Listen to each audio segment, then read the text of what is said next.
What's up everyone? Welcome back to my channel, the best place for new coaches, content creators, and entrepreneurs. In today's video, I want to talk about income, specifically the different income streams that exist in my business and technically kind of in my personal life that I make online. Now, this video was heavily inspired by Pinterest. Over the weekend, I posted it on my Instagram right here. I was creating a vision board for my life. And obviously when you create a vision board, you'll find yourself on Pinterest.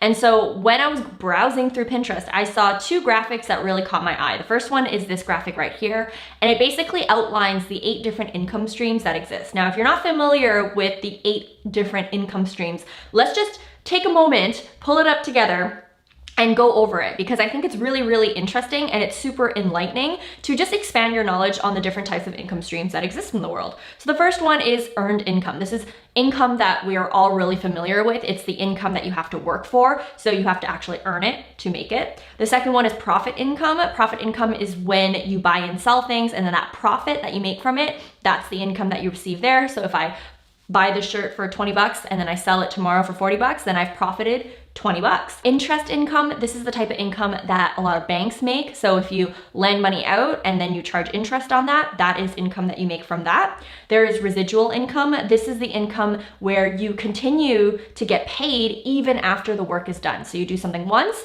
and then you get paid for it time and time after again. Dividend income, this is the income that you make when you invest in stocks and you get paid dividends from that. Rental income, this is income that we're all also really familiar with. It's when you buy property, you rent it out, and that income that you make from renting out that property, that is your income there.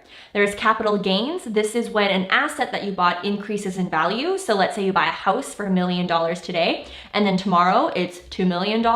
That is capital gain. Another one that I'm not sure if it actually is capital gain, because I'm not sure if these are assets, but let's say you buy a Birkin bag for $10,000 today and tomorrow it's $20,000. That's also capital gain potentially. And then finally there's royalty income. So a lot of singer-songwriters make royalties. So this is when you sell your content, you sell your ideas, and then you make a kickback from that. And so when I was going through this list of 8 income streams, it really got me thinking of how many income streams that I have. Not only this, I also saw this graphic right here, and this graphic basically says that the average millionaire has 7 income streams. And so I was like, I wonder how many I have. And so I started counting and I started to actually look into the numbers. And as I was looking into the numbers, I was pretty impressed by some of the information that I found. And I also didn't realize that I actually technically have 6 different types of income streams that I make online. And so that's why I wanted to create this video, because I thought it was really informative. And obviously this video is not meant for me to give you guys financial advice, but it is meant to be somewhat educational in a sense where each income stream that I mentioned that I have, I'm gonna try my best to kind of give you guys a quick tip for each one so that you're getting value out of it and you have action steps to take. But also, I hope that this video serves as inspiration of what is possible, because I see a lot of people stopping themselves from starting that YouTube channel, from starting that podcast show, from putting themselves out there, from building a personal brand. And it really, really stinks to see that, because for me, before I started this YouTube channel, I started with 2 income streams: earned income and dividend income. So earned income, whether it was me working at my corporate job or me working as a coffee barista, I had to work really hard to make money. The second income stream that I had was dividend income. So at the time, and I still have this income stream, I would invest in stocks, whether that was cryptocurrencies or index funds or stock picking. You know, I would make money off of that. And so at the time I had 2 different types of income streams. But fast forward a year and a half later, almost 2 years later since starting my channel, I started this channel in July 2018, I now have 6 different types of income streams. And a lot of this is really thanks to me being on YouTube. A lot of it is thanks to me building and taking time to create this personal brand that I have online and building an audience that I have online. And so I really hope that when you watch this video, it really shows you what is possible and all the opportunities and possibilities that exist that you can unlock, so long as you decide and you take that first step and that first leap of faith to create what you want to create online. There are so many awesome things that can happen as a ripple effect of you starting that channel, starting that podcast episode, starting that Instagram account. And so I really hope that this video serves as inspiration for that. Now, if you are interested in learning about the different income streams that I have, the money that I make for each one, and also some actionable tips for you for each income stream, then this video is gonna be perfect for you. But before we begin, something that we do on this channel is that we love to show appreciation to our community. So let's get into those shout outs first. Before we dive into this week's awesome video, we want to shout out the comment and YouTube channel of the week. Thank you so much for leaving these kind messages onto last week's video. Not only this, we also want to shout out the Instagram story and profile of the week as well. Thank you again for shouting out our videos. Now, if you're watching this and you're wondering, how can I get featured in the next video? It's very simple. Number one, you could either leave a comment below on this video, or you can take a picture of this video and share it with your audience on Instagram. Just don't forget to tag me. Now, with that out of the way, let's just dive right into this week's video. All right, so let's dive into the first income stream that I have for you. And it's first for a reason, because this income stream represents 80, if anything, 90% of my monthly income. And that is selling digital courses. Now, what this basically means is that I have packaged my knowledge on a particular subject. And in my case, my subject is all about helping new coaches create really great coaching programs, teach them how to sell, and teach them how to use Instagram so that they can turn their followers into clients. So what I've done is I've packaged all my knowledge surrounding this topic, and I've turned it into a digital course that can be accessible to anyone who has an internet connection. And by doing this, it has allowed me to create passive income streams for myself. Because when you create digital products, an awesome thing is that you only really need to do it once, unless you're updating the course. But to keep things simple, you really only have to do it once. And what I mean by this is that you'll film the videos, film the tutorials, create the worksheets, do whatever you need to do to make it a really awesome experience for your clients or your students. But the beauty of it is you only really need to have to do it once. And once you've created this product online, you're then able to sell it over and over again to multiple people. What I also love about creating online courses is that unlike creating a physical product, so a physical product like, let's say, this mug that I have over here, unlike creating a product like this, your overhead to create a digital product is really low. And to give you an idea of some things that you might have to pay for to get started is a membership platform. Whether that's Kajabi, Thinkific, or Teachable, this is the platform where you're gonna host the course. Now, obviously, depending on how extreme you want to take your course, you can invest in equipment like a better microphone or a better webcam to create a really high quality experience, but a lot of that isn't 100% necessary. So keep in mind that the fees and the cost to creating an online program is virtually pretty low. And in fact, even if you don't choose a platform like Kajabi, Thinkific, or Teachable, there are a lot of free platforms that'll also allow you to host courses as well. And so, unlike this product right here with a physical product, as an entrepreneur who sells physical products, you're gonna need to pay for inventory costs, shipping costs, manufacturing costs for every unit that you need to produce, and that creates a lot of overhead. And therefore, for an e-commerce business, let's say, that sells physical products, you're gonna have a lot less of a profit margin versus a digital product like courses or ebooks or anything like that. Your profit margins are going to be very high. And to give you an idea, last year in 2019, my profit margins in my business was about 60%. And that is really big. That includes all the people that I hire, the platforms that I invest in order to keep my business running. But my profit margins were about 60% versus an e-commerce company, their profit margins might be 20%, 30%, 40% maybe if they have really great profit margins. And that's the nature of the two different business models. And so when you have a digital course business or you create digital products, keep in mind that the startup fee is actually quite low. Now, at this point in the video, you might be thinking to yourself, oh, easy for Vanessa to say, she's good at social media and she's in business and there's so many courses about business. But I wanna tell you right now, there are so many different courses that exist on the internet. There are courses about manifestation, courses that teach you how to use a journal, courses about parenting, courses about how to walk your dog properly. There are so many different courses that exist. And as a matter of fact, e-learning is an industry that is booming right now. And by 2025, it is expected to hit $325 billion. And so this is a really great opportunity to tap into, especially if you already have something that you're really good at and that you're willing to teach others to be good at as well. More and more as time goes on, e-learning is going to be massive. A lot of people prefer to learn online. And even for you watching this video or watching any of my videos on YouTube, you're already choosing to learn online. And so again, if you are good at something, whether that is being a great mom, being a great calligrapher, being a great dog walker, being a great stylist, you have the opportunity right at your fingertips to create a digital course that you can sell to your audience or to whoever sees value in your product. Now, this has to be said because I think that creating a digital course product is great, but it is easier said than done. And I personally believe there are 3 things that would make it a little bit more successful and scalable if you decide to go this route. And I talk a lot more in this 30-minute episode that I have here on my podcast, Turn Your Followers into Clients, where I literally break down the differences between 6-figure courses and courses that make $0. So make sure you check out this podcast episode if you are interested in doing digital course products for your business or for your personal brand. Now, anyways, the 3 things that I believe would make a digital course product successful. Number 1 is you need to make sure you have a repeatable process that is designed to get results. So what this means is that this is a process that you don't have to customize for every person that goes through your program.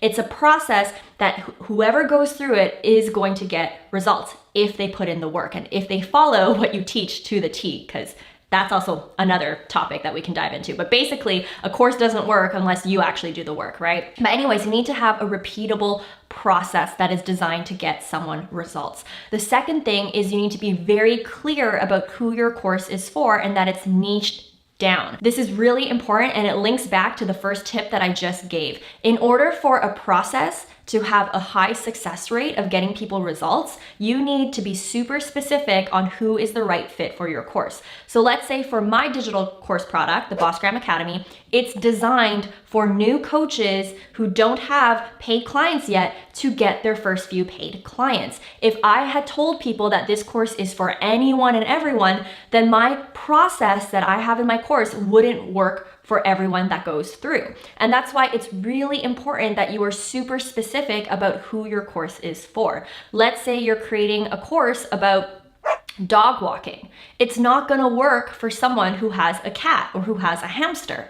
And so you need to make it crystal clear in your marketing and in your positioning that it is only for a specific type of person who has a dog. So be very, very clear on that. And then the third thing that I believe will make a digital course product business scale a lot faster and get passive income a lot faster is traffic and visibility. You can absolutely sell digital courses with a very, very small audience and be successful at it. I know tons of people who have, but keep in mind that the lower priced your product is, so let's say it's a $10 course, imagine how many students you would need to enroll every single month in order to make a 10K month or have a 6-figure business. You would need a lot. And so the more expensive your course is, the less traffic you might need in order to hit your income goals. But the cheaper your course is or the lower price ticket your course is, you're gonna need a lot more traffic. So these are the 3 things that you definitely want to keep in mind of.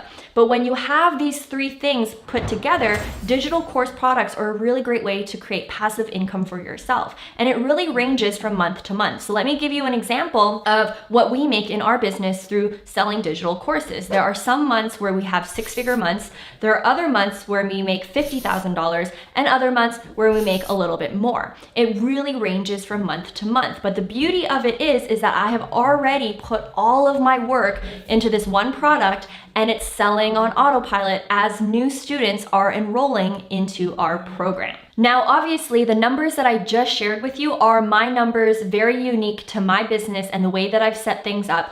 But for you, it could be something completely different. There are other course creators who are making way more than me, Or there are some people who do it as a side hustle and get an extra $500, $2,000, $10,000, $500 a month from selling digital products. Now, at this point, you might also be thinking to yourself, okay, Vanessa just broke down the 3 things that she believes makes a course successful. I don't have any of these 3 things.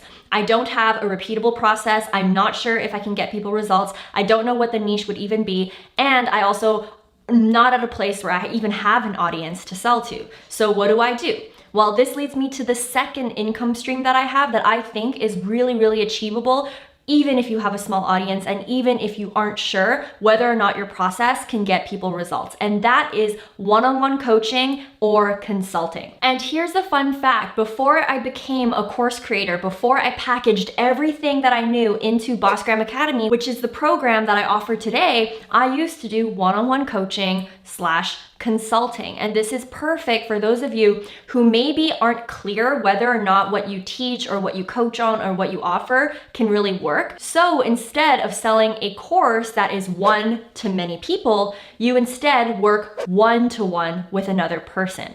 And that way you're able to customize, you're able to truly talk to that person one-on-one, understand what their needs are, get feedback, and also get to the level where you could potentially charge high ticket. Because remember, courses are generally a little bit less expensive versus one-on-one work when you actually are dedicating a lot of time to build a program for someone, a lot of time to actually hold someone's hand, coach them, consult them, whatever it is, you can command higher prices. And that's going to be a really great cash injection that you get into your business while also validating your process and making sure that is repeatable for multiple people before you package it into a course. Working with private clients at the one-on-one level is also great because you get the flexibility of working with a variety of people so that you can really fine-tune your niche and figure out what exactly is your zone of genius, who exactly is your ideal client. And in fact, my program, the Bossgram Academy, helps a lot of new coaches do this. And a lot of my students actually one day want to be course creators, which is awesome. But first, they need to have an offer first. They need to know their niche. They need to know exactly what they can offer and learn how to sell that offer. And so even in my program with our students who are working with one-on-one clients right now, we've had students make 4-figure months on top of working their corporate jobs. This is amazing. And even when I started working at the one-on-one level, I used to work for free to test out what I could do, what I couldn't do, whether I could get people results. And then eventually I started charging. I started charging $500, then $1,500, then $2,000, then $3,000, $4,000, $5,000, to the point where month to month I was making $10,000 months from working with people one-on-one. And then once I realized, whoa, this is my zone of genius, I'm good at what I do, I can get people results at the one-on-one level, it's now time to create a course. And then I packaged everything that I was teaching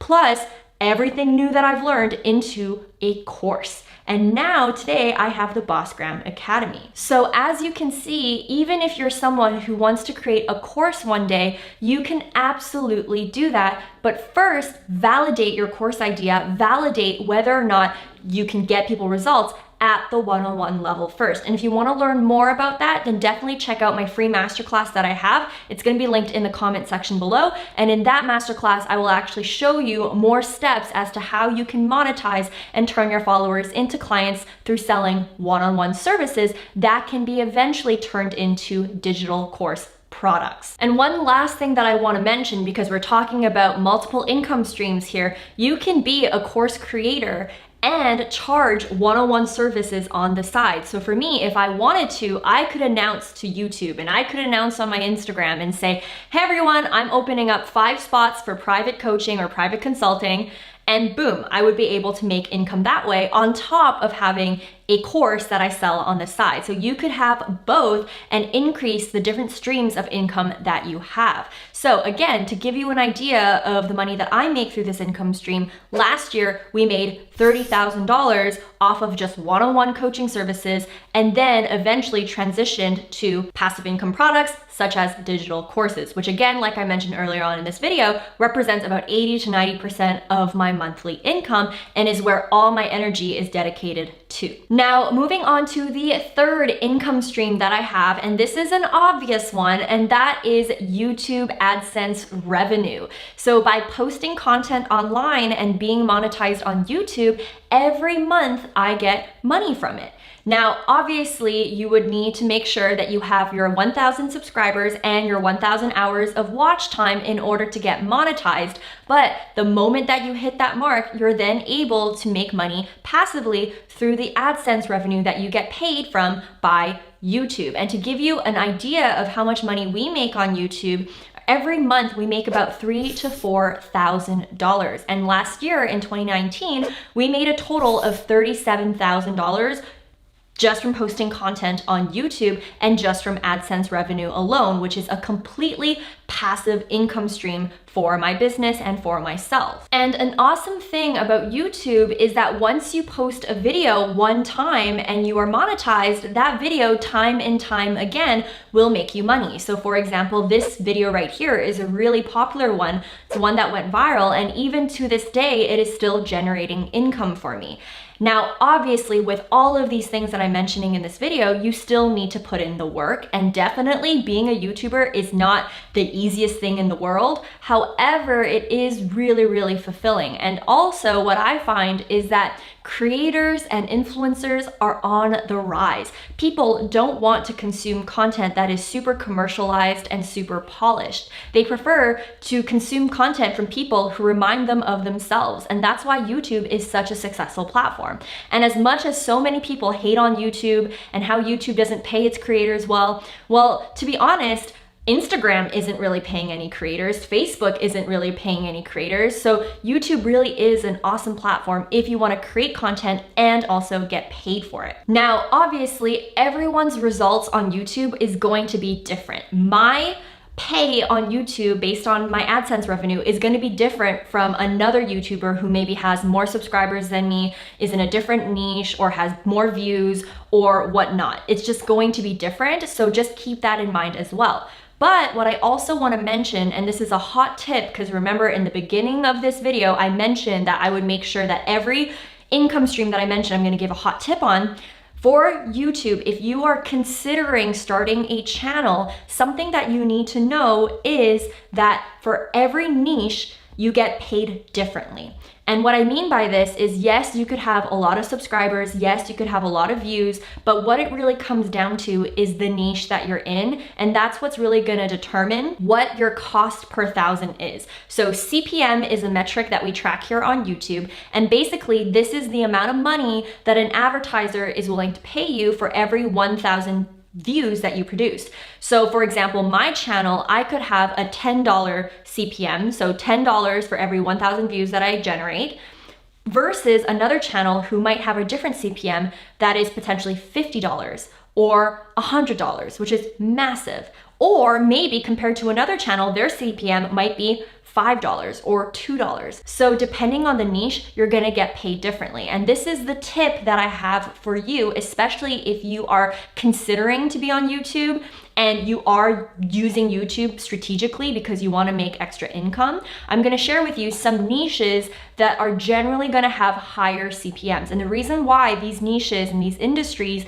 have higher CPM is because the advertisers in these industries have a bigger budget and are more willing to spend money on these industries alone. So for example, real estate, finance, social media, anything tech related, beauty, gaming, these are all massive industries where there's a lot of lucrative opportunities for advertisers to spend money on. And therefore your CPM, your cost per thousand, is gonna be a lot higher than other niches. So if you are considering to start a YouTube channel for strategic reasons because you wanna make some passive income with AdSense, then really keep that in mind for your channel niche. Now, here are some industries that don't make as high of a CPM, and that is anything related to pranks, because there's not many advertisers that want to put their ads on prank videos, anything controversial or taboo. So these type of niches you might want to reconsider, especially if your sole goal is to make money through AdSense revenue. Now, obviously, if it's your passion to have a comedy account and you want to do pranks on people, do that. But it is shown that educational content is a lot more profitable than entertaining content. So again, if you're considering to be a YouTuber and you want to make money through AdSense, just keep that in mind. Now, before I dive into the next income stream that I have, I do want to make sure that nobody is discouraged from starting a YouTube channel because of what I just said. I want to make sure that even if you are planning to start a channel that is more for entertainment purposes and it's for, putting pranks, doing, taboo jokes, or doing anything related to politics that might be a little bit controversial, you absolutely can. And in the next few income streams that I'm gonna share, it's also gonna be related to you starting a YouTube channel or any social media platform that generates you traffic and how you can monetize aside from AdSense revenue, right? So the next income stream off of that point is affiliate links. Affiliate links is a really great way to make passive income, especially if you have an audience and if you have the traffic for it. And what affiliate links basically are is if you really enjoy using a product or a service or a piece of software, get a code for it or get a link to it and refer it and share it with your audience or anyone for that matter. And if that person clicks on the link and they make a purchase, then you're gonna get commission from that. So that is what affiliate marketing basically is. And for me, I have links everywhere. I have links in my YouTube description. I have links on my website. I have affiliate links when I promote a product on my Instagram and I just so happen to have a link. And for us, how much money we make off of affiliates really varies month to month, but on average, we make about $2,000 to $4,000 passively every month just through affiliates alone. And in fact, in February, I believe we had one of our bigger months when it comes to affiliate marketing. We made $7,000 passively just from affiliates in February. And this is insane. And this is all from me just simply talking about products that I already enjoy using, recommending software to people, and working with brands that I really, really believe in, and giving a code to someone if they want to join too. No pressure intended. And so this is a really awesome way for many of you guys, if you guys do have social media platforms, to capitalize on and to just make extra income off of promoting things that you already enjoy using anyways. Now, here is my hot tip when it comes to affiliates. And this is something that I've learned through the 1.5 years that I have been an affiliate for Amazon or for software products or for other companies and all these different things. And what I've learned is when you are starting out, even if you aren't interested in affiliate marketing yet, let's say you are just starting your business or whatnot, really be strategic with the platforms and the services that you use. And what I mean by this is if I were to go back in time, I really wish that I considered a company's affiliate program as one of my decision drivers of whether or not I want to use their product or not. So for example, let's say email marketing software. This is just a random example. Instead of just buying or investing or paying for an email marketing software every single month and only looking at the features, I wish that I took that extra step to understand what is their affiliate program, what is the payout for that affiliate program, in order to determine my decision of whether or not I want to use that service or product or software. The reason why I'm mentioning this as a tip is because oftentimes we don't know whether or not we'll be an affiliate one day. You might be using a software like ConvertKit or ActiveCampaign or Drip or MailChimp, and you might really love it for your business and you might really want to recommend it to other people, but if they don't have an affiliate program, that kind of stinks. Or if they do have an affiliate program, but their payout is negligible, or maybe they don't have a good payout for their influencers, then that also stinks. And so I would have really wished that I considered the affiliate side of things as I was choosing which products and services to use for my own business. Now, that's tip number one. Another tip when it comes to affiliate marketing is track it. Okay, so for a very long time, I was just promoting things left, right, front, and center. I was just doing affiliate links for things, not really thinking too much of it because I didn't really think that I would make that much money off of affiliates.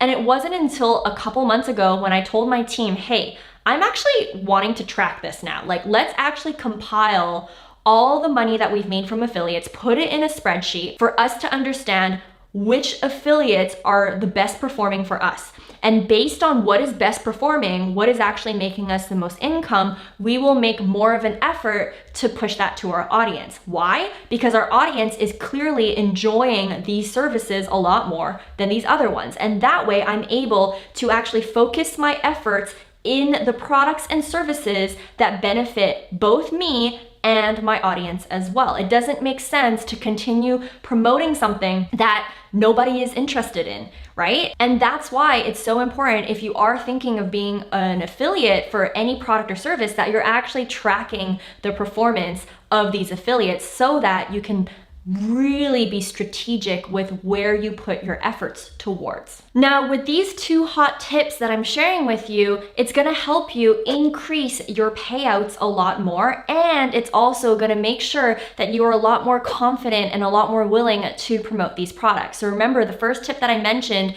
is to make sure that when you're starting out and you're choosing products and services, that you consider their affiliate program, because in order for you to be in integrity as an influencer, as an entrepreneur, as a content creator, you want to be promoting products that you love, that you use yourself, and that you can speak to. But if that program or that service isn't necessarily compensating you for talking so highly about them, then there's a little bit of a disconnect and you're not gonna be as excited to talk about something that you already enjoy using. So that is why I mentioned tip number one. If you wanna be in a business of integrity and promote products that you really love, then reverse engineer the process and make sure that the products that you are using in your business right now, that they already have really great affiliate programs, so that you'll be more than happy to continue using that service and get paid to recommend it at the same time. The second thing about tracking your data, this is also really important, because you, as the influencer, as the content creator, as the entrepreneur, you are gonna personally feel a lot more invested and a lot more excited to talk about someone else's products or services or software, knowing that your audience loves it as well. And again, you get compensated as the reward of recommending these amazing programs, softwares, products, and services to your audience. So just want to mention why I mentioned those two hot tips for you, because I think that a lot of people, they don't spend enough time tracking things, and they don't think about affiliate marketing as strategically as they should be in order to increase their confidence in the product and increase their payout potential that you can have from recommending products that you already love. Now, moving on to the fifth income stream that I make online, and that is brand deals. This is different from affiliate links. So affiliate links is me linking something and then making a commission off of that link. Whereas brand deals is when a brand will pay me a lump sum in order to talk about their products in a video or in an Instagram story. Now, for me, in my business, I don't make a lot of money through brand deals, to be honest, and that's because I don't really need to do brand deals in order to make a living for myself. And I also find that a lot of brands that reach out to me, I have never used their products before. And very similar to what I said earlier on, is that you want to run a business of integrity and you don't want to promote products that you don't use yourself, or at least that's my philosophy. So I actually turned down a lot of brand deals, and that's allowed me to really build a very strong trust between you guys. If you know that I'm promoting a brand, then you know that it's something that I actually use, because I'm not that type of person that is always going to rely on brand deals in order to put a roof over my head and food in my belly. And so for me, it's not consistent income when we have brand deals, but when we do have brand deals, we make about $2,000 to $3,000 every single time, depending on the package. Now, again, here's my hot tip for you when it comes to brand deals. You want to make sure that you are very data-driven when you approach brands or when brands approach you. So for example, I'm going to give you a quick screen flow of what my media kit looks like. It's very data-driven. I tell brands what is the percentage of females and males in my audience, what do they like doing? What are their interests? How many of them are from the US? How many of them are from Canada? All these important stats for these companies to determine whether or not they want to invest in me as an influencer. Because again, they don't really care about me. They care about the audience that I bring. And so the more data that I can give them about my audience, the better. Not only this, I also give them a lot of data on my channel performance, my Instagram performance, and everything like that. A lot of brands and companies want to make sure that they're going to get a good return on investment. And they also want to make sure they're not investing in influencers that have bought their subscribers or bought their followers. And so for me, I always include my Social Blade stats, I include my watch time, I include my impressions, my reach, all the different types of data points that a brand would care about in order for them to forecast the ROI. Not only this, I also share with them other leverage that I have. So I'm not just only sharing my YouTube channel, but I'm also sharing the fact that I have an email list of 60,000 people. These are my open rates. I have a Facebook group, I have an Instagram, I have a podcast, in order for me to create that mass leverage to show to the brand. And another hot tip that I have for you is that brands, again, like I mentioned, want to make sure that there's an ROI. So anytime that you can include data that shows past performance, it's going to be really, really great. So for example, for me, in order for a brand to really understand what I can bring to the table, I'll maybe show them screenshots of my performance with my other affiliates. And I'll say, hey, this is my average click-through rate with my Amazon affiliates. This is how much money and income that I've produced for Amazon based off of the affiliate links that I share with my audience. This is another example of me working with a brand and how much revenue we generated or how many clicks we generated. And that's going to allow that brand who's considering me as an influencer that they want to work with, it's going to really help them make that judgment call of whether or not I am worth the investment. So that is a hot tip that I have for you when it comes to dealing with brands. Now, comment below if you want a specific video on how I create a media kit. This is something that has been on my mind as a content idea for a while. I'm just not sure if you guys are interested. So make sure you comment below if you are interested in me doing that video all about how to create a media kit like this one. Now, onto the last income stream that I have, and that is stocks. So actually, the moment that I'm filming this video, we are in the midst of the pandemic. And not only this, since starting my business, I have completely neglected my stock portfolio. And so when I actually logged in to check, I actually forgot the password and my username, but when I logged in to check, I realized that I'm actually losing money off of my portfolio. So I have lost $2,000 off of it. Here's a screenshot to prove it. And so with stocks, it is, something that goes up and down, and you never know how the market is going to react. So right now the market is down, which by the way is a good thing, because that means that a lot of stocks are on discount, and it's the perfect time to invest in stocks right now as we speak, especially since a lot of the prices have really, really gone down. So if you are interested in investing, now is really the perfect time, because literally every company is on a discount. But anyways, I started investing in index funds, and I started to do a little bit of stock picking. I don't do too much of it. And there was a time where I also invested in cryptocurrencies. I lost a lot of money in cryptocurrencies, but there was a time where I was investing a lot in this area. And this is another income stream that I have, even though right now it's not making me any money.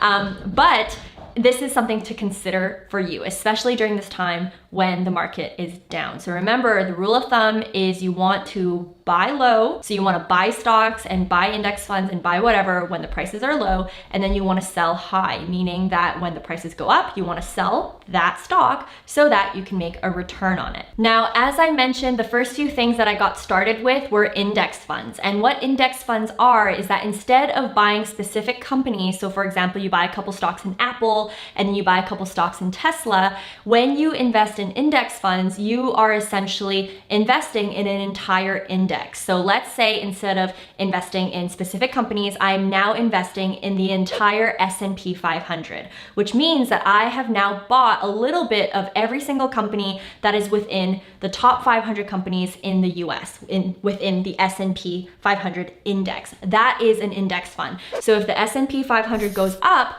my portfolio will go up as well. If the S&P 500 is down like it is right now, then my portfolio will go down as well. And this is how you can really diversify your risk a little bit more. Now, obviously, with stock picking, and that means you only buy in Apple, or you specifically only buy in Tesla, or you specifically buy in Amazon, and you create your own little portfolio of different stocks that you've bought in multiple companies, you have a potential of higher returns. So if only those companies thrive and all the other companies fail, then you're gonna make a huge return out of it, but it's a lot riskier. So if those companies fail, then you'll also fail as well. And so that's the difference between stock picking, which is a little bit more riskier, versus investing in something safer, such as index funds. For me, I rationalized it as, okay, well, I personally think that the S&P 500, from a long-term perspective, it's always gonna go up. I believe that the market will always go up. You know, obviously there's gonna be months or years where it goes down, but as a whole, within maybe a 20 to 50 year span, I believe the trend is that it's gonna go up. And so that's why I personally decided to invest in index funds first. Now, obviously there are some companies that I invest in that is just very specific, for example, weed stocks or other different types of industries. But I personally believe that if you are getting started with investing, especially DIY investing, meaning that you are investing yourself and you're not necessarily relying on a fund manager to help you do it, then I personally believe that investing in something like index funds is a really great way to start. Now, obviously I am Canadian, so I am not comfortable sharing resources that would help Americans. But if you are in Canada, or maybe you're just interested to learn where I learned a lot of my stuff from, there is an awesome resource called the Canadian Couch Potato that really talks about index investing. It gives you model portfolios that you can replicate, and it really helps break down a lot of these complex terms into digestible and understandable English. And this is what I started off with when I was in university, and to this day I still have my portfolio, even though I don't really touch it. And I actually think, as a matter of fact, that I probably should look at it more and invest in it more. But I think that this is a really great way for you to create passive income for yourself in the long term. Now, again, by no means am I a fund manager. I am not a financial expert. I really barely know what I'm doing. But at least you have a starting place to understand the different things that are available to you in order to make more income by leveraging your online presence, or just by taking action alone. For a lot of these things, especially let's say investing in stocks, it might take a little bit of research, but it's very, very easy to get into. If I can figure it out, you can figure it out. So definitely put that ownership and self-responsibility onto yourself to learn about income, how you can diversify, how you can increase your income streams, because it's really nice to not only rely on one income stream in order to put a roof over your head or to put food in your belly. But anyways, guys, I hope that you enjoyed today's video. I hope that you found it informative, and I hope that you learned something new in at least one of these income streams that I have presented. Now, if you want more videos from me, typically I post videos about marketing, social media, entrepreneurship, and online coaching. Definitely make sure you check out these two videos I have here as well. We also, if you forgot that I mentioned it in the earlier stages of this video, we also have a new podcast. It's called the Turn Your Followers into Clients podcast. If you want way more longer form business advice, this is definitely the podcast that you want to listen to. Anyways, guys, I appreciate you. I hope you guys have a great day, a great week, and a great life, and I will see you in the next video. Bye, guys.